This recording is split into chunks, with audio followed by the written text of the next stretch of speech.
Welcome back, and now we turn our attention to the economy to look at the budget presentation of 2025 estimates by Federal Executive Council last week, and we're going to have the high points. Yes, you have the high points on the screen now.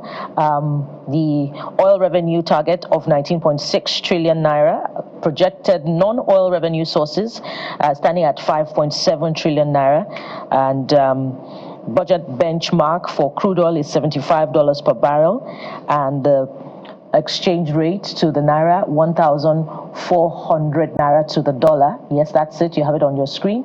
And projected crude oil barrel per day production of 2.06 million per day. And you have the other high points there. So in line with the Fiscal Responsibility Act, maybe not so tidy as expected. It will be presented before the National Assembly shortly for consideration. So how realistic are these budget estimates in line with current realities, particularly because Nigeria is dependent on crude oil for its major revenue earnings? We have Mr. Paul Alaji joining us on the program. Of course, Mr. Alaji, you've seen the highlights. How realistic are these budget estimates in light of our current earnings as a nation, inflation, which has shot up to 2% now, the highest since January? So how realistic are these assumptions? Yeah, thank you so very much for having me. And I want to also say good morning to everybody watching us around the world. First, I've seen the budget presented estimates. That is a proposal I'm expecting should go to the National Assembly by hopefully later this month or next month. So this budget is saying we'll be looking at an estimate of 47.9 trillion naira. That amount sounds really huge. But when we are looking at the amount we want to spend as budget, for us to have unison, we need to look at what are other countries doing. For instance, Nigeria is the largest country in terms of population in Africa, and of course, the largest in West Africa. Can we look at what Ethiopia is doing? Can we look at what other countries are doing, including South Africa, Egypt, and Angola? When you convert what we want to spend to the dollar, then you agree with me that this budget is in fact very, very low. I understand that the Central Bank of Nigeria is looking at exchange rate of 1,400. In a recent report by IMF have come to agree with some of us that said that Nigeria economy may not witness some sort of economic miracle if it continues in the current policy of flotation. IMF noted that in spite of implementing the policies that is market driven by the current administration, poverty, hunger, and deprivation seems to hold true.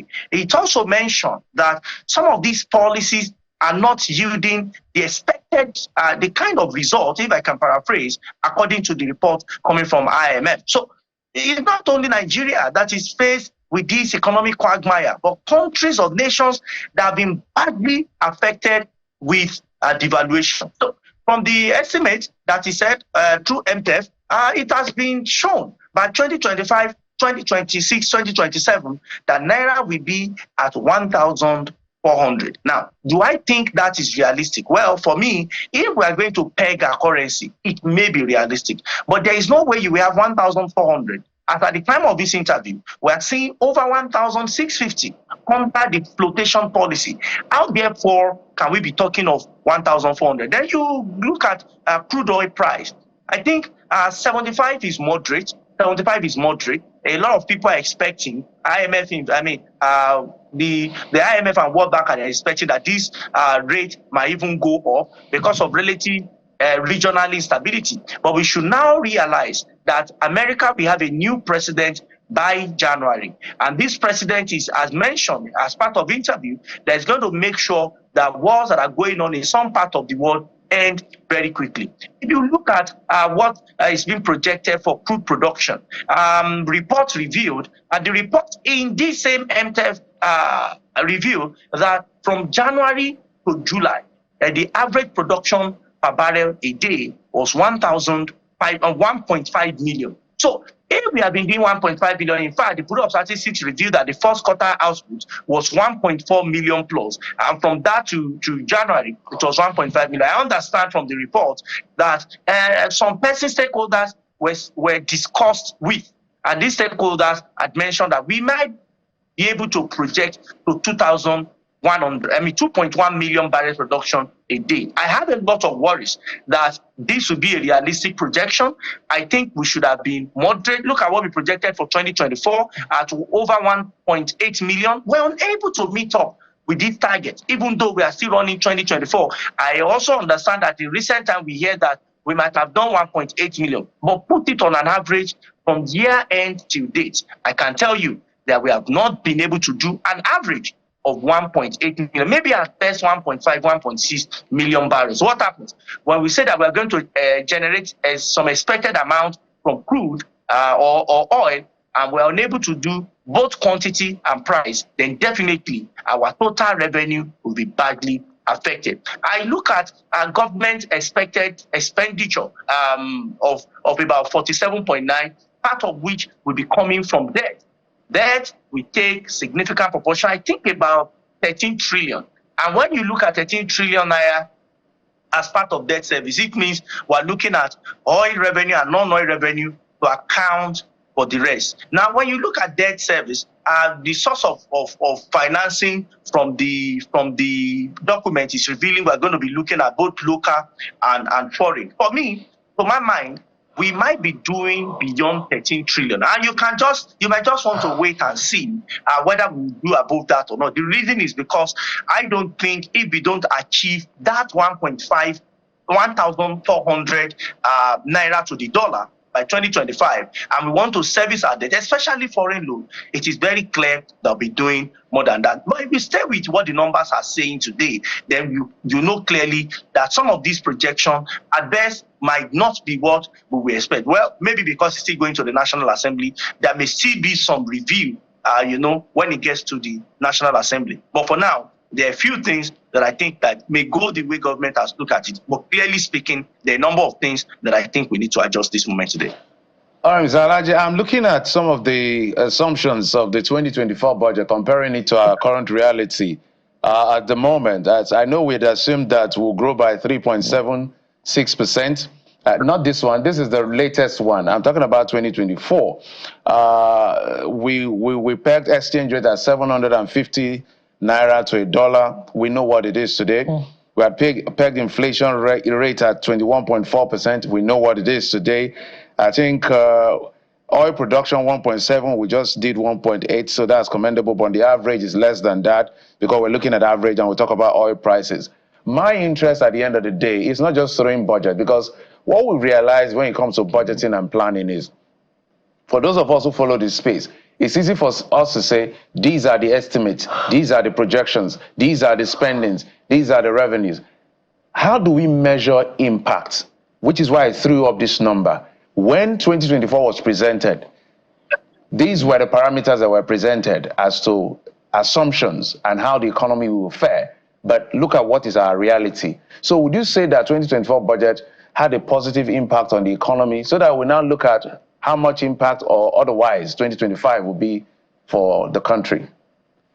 Yeah, I remember that when 2024 budget was presented by Mr. President, I granted 2 separate interviews with your Noble station, one on this show, 2, it was with Kayla Megwa that I granted the second interview. And I said, 1, the projection for inflation will never be achieved. And from the beginning of this year, we have not been able to do anything around 20%.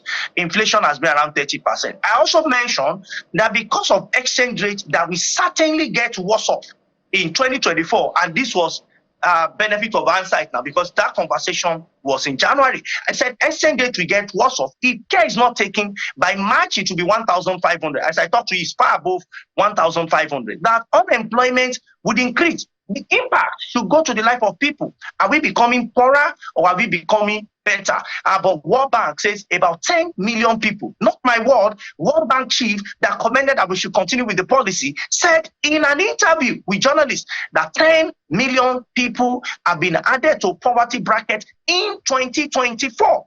So if you keep that fiber at one side. Then you look at cost of energy. Your colleague, Mr. Shewon Kimbaloyi, interviewed the MD of Transmission Company of Nigeria, and he said that does it mean that you now have more power, or we have more electricity?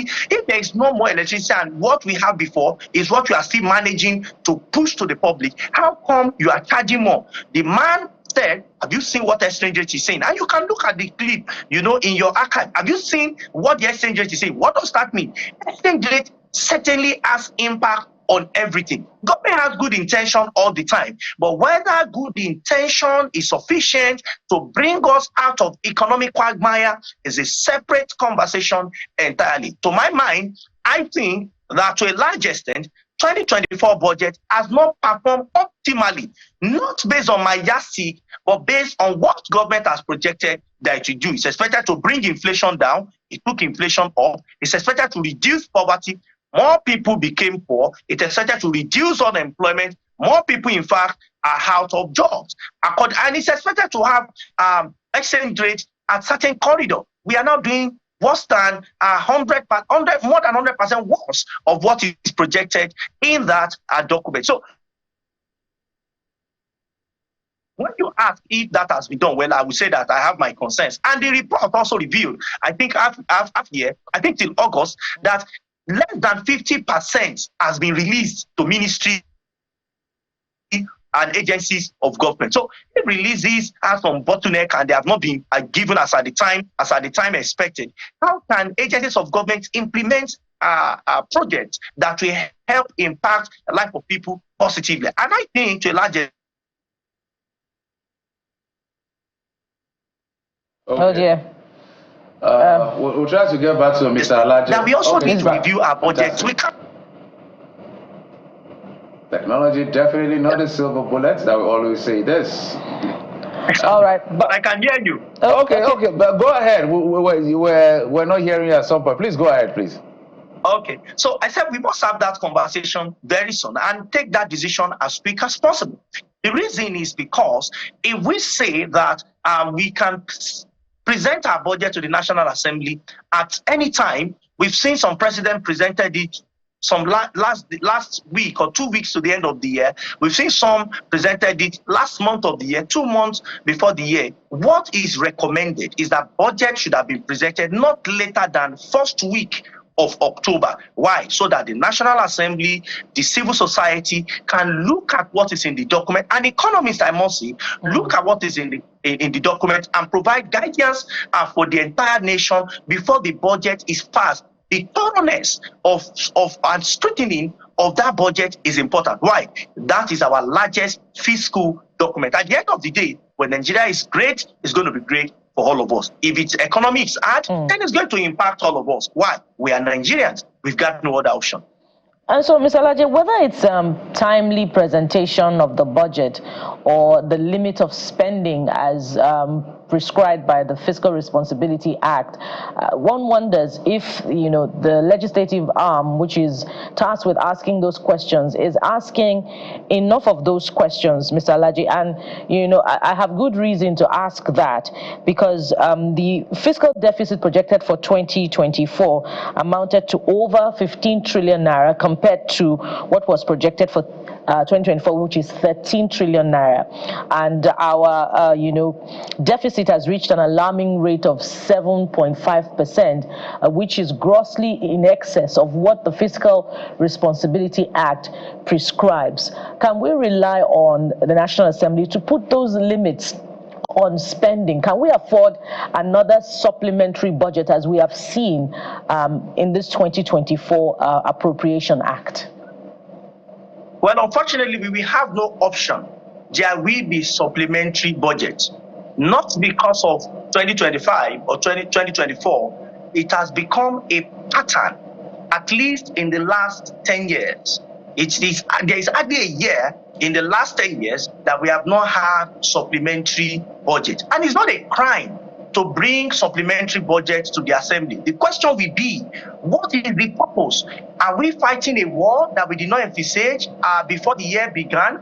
Or are we having critical infrastructure that we are implementing? Or when we are presenting budget because we want to pay salaries to workers, especially those in public sector, or we want to increase government recurrent expenditure, I tell you that the impact will be really, really negative, because when you spend on recurrent, you are technically increasing consumption. But when you spend on capital, you are promoting investment. What will impact our people more? Is it consumption or investment? The answer is obvious. It is investment. Again, and if the budget will be meaningful and you compare it at year end, your component, your investment component, because of the state of the economy that we have and our nation right now, the real capital component, and when I say real capital component, I'm not talking of providing vehicles for some public individuals or changing laptops. Those are important things. But I'm talking of key infrastructure, investment in rail, investment on road, investment on our air transport system, investment on our critical infrastructure and on education, investment on health. It must not be less than minimum of 40% because of the nature of our economy. In fact, we must sustain that real 40%. And I'm not talking of administrative capital expenditure. I'm talking of real capital expenditure. We must invest it not less than 40% consistently. You could see one of the states has tried to do between 40 to 50%. Everybody say, oh, the state is working. That state, among others, even though they have their own unique challenges, but they've been consistent in investing that amount on the state. We need to do that at the federal level. And when you check other nations who have now left their capital expenditure to 30%. You look at what they did, in their when they want to start writing the economic history. China, for instance, consistently invested 40% and now stayed at 30% consistently. This is not what we are seeing about Nigeria. In fact, when we say that we are making revenue projection and it did not come, and we are unable to borrow, when we borrow eventually, at the end of the year when we are having budget review, what we thought would be 70% or 25% for consumption usually increases. Why? Because our debt service may increase, among other things. Just along the line of your thoughts, what should we be investing in? Because I am more interested in impacts, not just these numbers. You can say 20 trillion or 200 trillion is really not important to me, and I'm sure to Nigerians. Nigerians want to know how it will trickle down in terms of impact to their lives. So where should we be throwing our monies into right now that will give us that impactful, or that level of impact that can affect every Nigerian, not just a select few? Because another thing that a lot of people are no longer comfortable with, somehow, we have gone to bed and kind of relax and say, the Naira has found its level. And where is the level of the Naira? 1615. It's not going to work. Well, Naira has no level. Anyone saying that Naira has found its level, they are not telling the complete truth. There is no level. If this has been the level of Naira, why has it not been there? The level you find Naira, if it's lower, it means your people will be poorer. If it's higher, your people might be richer. However, there can be a twist. If it's an economy that is producing most of the time, an economy that is exporting most of the time, even when Naira goes lower, it means that productivity, once improves, you are going to see improvement in the life of your people. But if the what we call it now, export remains the same and you weaken your currency, I tell you that it will be poverty, hunger, and deprivation. Now, to your question directly, what should we be investing on? Key thing we should be investing on is rail and road, number one. Then we can look at education and health. I will tell you why these two are very, very important. Look at the recent report by the Bureau of Statistics. Even food inflation that we got a glimpse in the previous month that came down slightly or moderately. What did we see? Even urban inflation went higher. Why? It went higher because logistic challenges. It went higher because of insecurity. It went higher because of scales and the rural community, and how we're going to move some of our farm output to the urban center where we have some of the population due to rural urban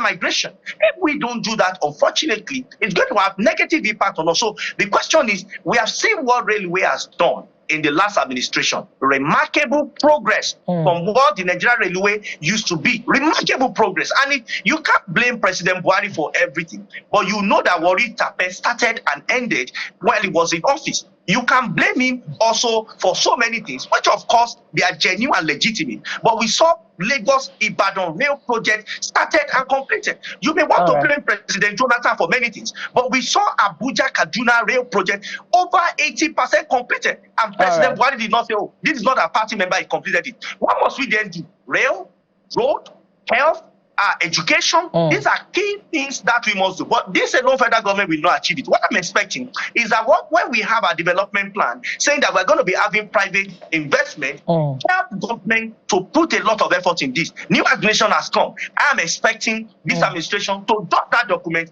invite private sector. We have done it in sports when Super Eagles want to play. We cause key players in private sector to support government so that we can have investment for Super Eagles. How do we do this when we saw what is happening to lecturers, HASU, NASU, NAT, when we have seen what is happening to our polytechnic, our students, when we have the same thing? So we need all assembly that can help us to come together and push, especially our power sector, which is the most singular, most important thing. If there is no power, in fact, the Holy Books, Quran and the Holy Bible says that when the Creator started creating the world, the first thing he said is, let there be light. I tell you, there will be no way forward if there is no light. No matter how much we try, if electricity is not available and affordable in high quality and quantity, then I'm sorry, we might just be having a conversation. And my northern friend, we call it Dogon Munchi. I hope that we don't make it go beyond that. And that'll be a fine place to leave it, Mr. Paul Alaje. Thank you so much for coming on the program today and for your profound interventions, which we hope will sail through in terms of implementation. Mr. Paul Alaje is an economist who joined us virtually. Thank you so much for having me. And that's a productive way to start off the week, even though I say so myself. And we hope that you join us again through the week when we bring you your perfect morning starter on television. I am Bukola Toka. And don't forget, top of the hour is Sunrise Daily. Stay with Channels Television. I'm Jeffrey Uzama. Bye-bye.